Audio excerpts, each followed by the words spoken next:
We've been reading this book together. We make the road by walking. And we are actually on chapter 23 this week, Jesus and the Multitudes. And I want to start by reading a couple of paragraphs right out of the beginning of that. Next week we're going to read Jesus and Hell, but try not to lose sleep over that this week, okay? McLaren writes, most human societies are divided between the elites and the masses. The elites are the 1 or 3 or 5% at the top that have and hoard the most money, weapons, power, influence, and opportunities. They make the rules and usually rig the game to protect their interests. They forge alliances across sectors in government, business, religion, media, the arts, science, and the military. As a result, they have loyal allies across all sectors of a society, and they reward those allies to keep them loyal. Down at the bottom, we find the masses, commonly called the multitude in the Gospels. They provide cheap labor in the system run by the elites. They work with little pay, little security, little prestige, and little notice. They live in geographically distant regions or in socially distant slums. So to the elites, the multitudes can remain surprisingly invisible and insignificant most of the time. In the middle, between the elites and the multitudes, we find those loyal allies who function as mediators between the few above them and the many below them. As such, they make a little more money than the masses, and they live in hope that they or the children can climb up the pyramid closer to the elites. Those above them generally don't want too much competition from below, so they make sure the pyramid isn't too easy to climb. You know, this book is not written this past year. It's at least 10 years old, is it not? Anybody looked at the copyright? It's 14. I guess it's 4 years old. It's not that long. You know, usually when we read scriptures, stories about shepherds, we're reading the Christmas story. Or maybe we're reading about King David as a young boy when he slays the giant Goliath with a slingshot. And we might, if we have a good memory, we might remember Jesus' own words when he says, I am the good shepherd. I am the good shepherd, and the good shepherd lays down his life for the sheep. I know my sheep, and the sheep know me, and I know my Father, and my Father knows me, and I lay down my life for the sheep. So when we get to the scripture that Chaz read for us from Ezekiel, there's another shepherd, and it's not one that we're as familiar with. The shepherd in Ezekiel is being chastised by God. They're failing at their God-given task, and God is not pleased. And so God calls them out and chastises them. And God says, I will send the true shepherd, the good shepherd, the Christ of God. Now, the job description for a shepherd is pretty straightforward. Unless you're faced with wolves or thieves, it's also not that challenging. You walk with the sheep, you lead them where to go. You help them find good grazing and clean water. You protect them from harm.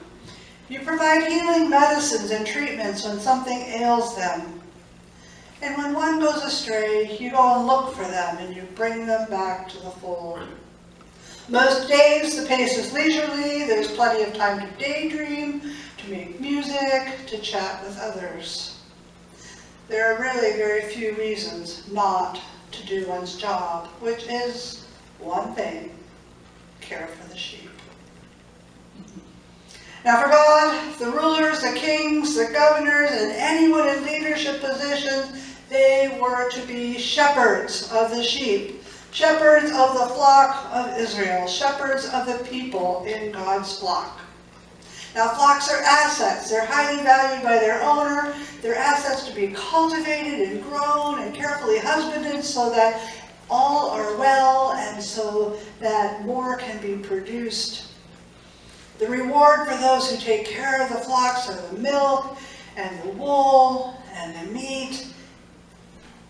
If you do it carefully, there's more than enough. There's more than enough to go as far around as you needed to go. And yet, the people shepherds of Israel, the leaders and the rulers called by God to the task of shepherding, they failed to do their job, their one job, and they failed at it. They're more than lazy. They were completely negligent in what they did. Careless, negligent, selfish. And so through a vision that God gives to Ezekiel, God calls them out. He chastises them. You're supposed to be caring for my flock, God says. God accuses them of over-consuming, taking more for themselves than was needed, trampling the resources so there wasn't any for anybody else, destroying water resources, debilitating the whole infrastructure designed to benefit not just the shepherds, but the whole flock. They failed to take care of the individual members of the flock, and they allowed them to drift away, to become lost or stolen and sold. Their behavior in this whole situation is unacceptable to God. So God chooses to step into human history and to take charge and to see that God's flock, to see that the people of God are gathered up from wherever they are scattered, are rescued from the dangers they faced, and are brought safely to the fold again. They are brought to rest. They are brought to fertile places where they can feed and where they can drink. They are brought to where they can be healed and tended so that they can become strong again. They are brought back to the place where they are cherished as the precious, beautiful, beloved assets that they are. This is what God intends for God's people. And he sends the Christ, he sends the true shepherd, the incarnate, the God made flesh, the one sent to dwell among us. Jesus, the Christ, the good shepherd, the one who had compassion on the people, for they were harassed and helpless like sheep without a shepherd. Now, having compassion for the flock, that's one of the things that Jesus teaches his disciples. You take the time to stop, he shows them, and hear what each one who calls your name is asking. And then Jesus would respond, what do you want me to do for you? And Jesus calls us, his disciples today, to also have compassion on others, to not be in such a hurry that we can't take time to hear someone's story, to not be so filled with self-importance that another person is just not worth our time. And Jesus teaches the disciples to feed not only with the multiplication of loaves, but also with spiritual food and spiritual drink that quenches spiritual hungers and thirsts for justice and for mercy. And Jesus calls us, his disciples today, to dig for truth beneath efforts to obfuscate and confuse and hide, to seek justice for those who are being denied, to pour out mercy on those who have been taken advantage of or exploited.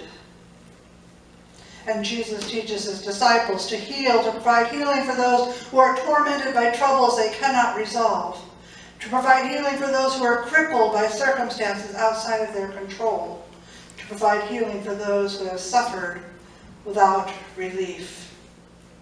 We, his disciples, have the means to make that healing happen if we choose. But as so often happens, the more things change, the more things stay the same.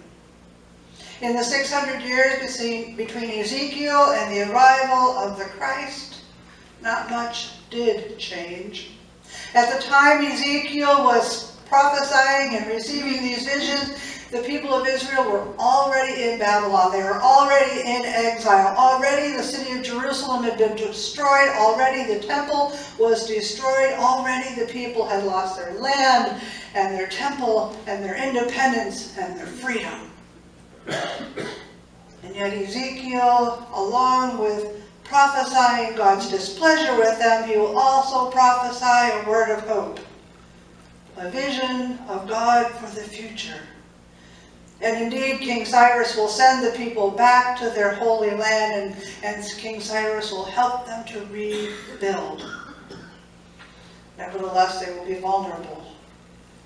And over again, in the centuries that follow, outsiders will continue to come in and try to take over their territory, but the fabric of their society will have been so weakened by poor shepherding. The shepherds in charge will focus on themselves, be more concerned with themselves than for the rest of the flock, than they are for the multitudes. They will be more concerned for the elites like themselves, and they'll discount and disregard the others. So by the time Jesus is born, the Romans have arrived and conquered.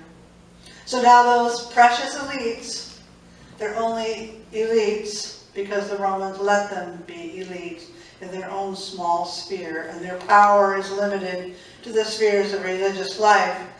But they don't let go of that, those religious leaders. They continue, as their civic leaders do, tending the flock with a heavy hand, focusing on rites and rituals and technicalities while skipping justice and the weightier matters of the law. They cozy up to the secular leaders and insist on living fully into the holiness of God.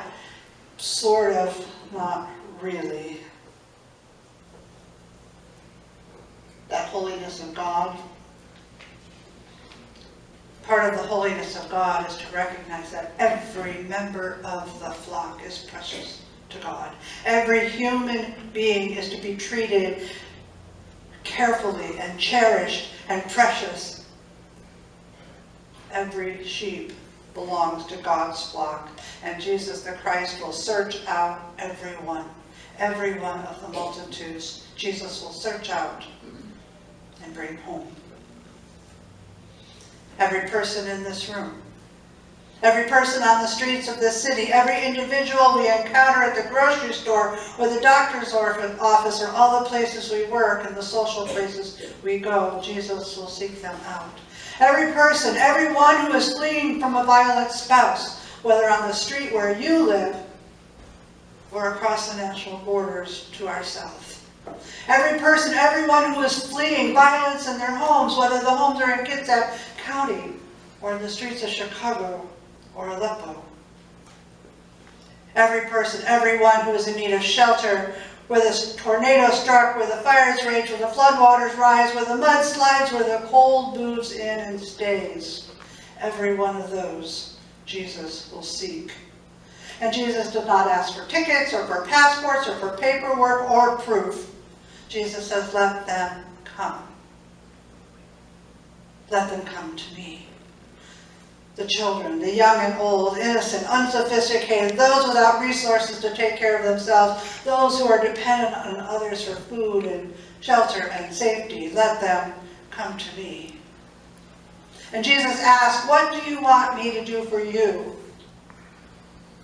He asked the blind and the crippled and the demon-possessed. He asked those whom others hush and cast aside, those whom others think are too unimportant to notice. He asked those whom others assume have done something to somehow deserve the difficult situation they are in. Jesus asked, what do you want me to do for you? Jesus invites, come to me, you who are heavy burdened, those stuck between the competing needs like tax collectors who have no choice but to ask for money from the poor, to give it to the rich. Those struggling to make sense of things like Pharisees whose tasks are to uphold the religious codes, but who feel compelled by the message of Jesus. Those who are pressured by circumstances to choose one solution because the consequences otherwise are too much. One solution that's not a good solution, but it's still better than no solution. McLaren writes another couple lines I want to read to you.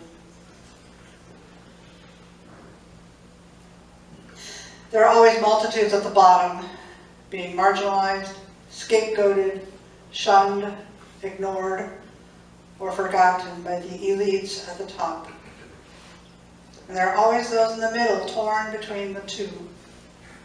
To be alive in the adventure of Jesus is to stand with the multitudes, even if doing so means being marginalized, criticized, and misunderstood right along with them. But Jesus reaches out. Not to the 1%, although if they reach out to him, Jesus will receive them. But he reaches out to the rest of us, to the multitudes. He reaches out to the little, the vulnerable, the needy, and whatever their need is. And he reaches out to those stuck in between. And it seems to me that being part of the multitude is actually a pretty good place to be, since that is where Jesus is, seeking us, inviting us, welcoming us, giving us food and drink.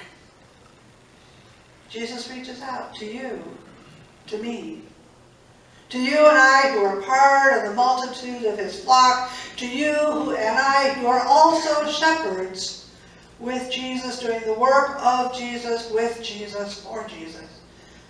And to you and I who have heard Jesus call to follow him, who've heard us say, I am the good shepherd. I know my flock. You are my flock. Come with me.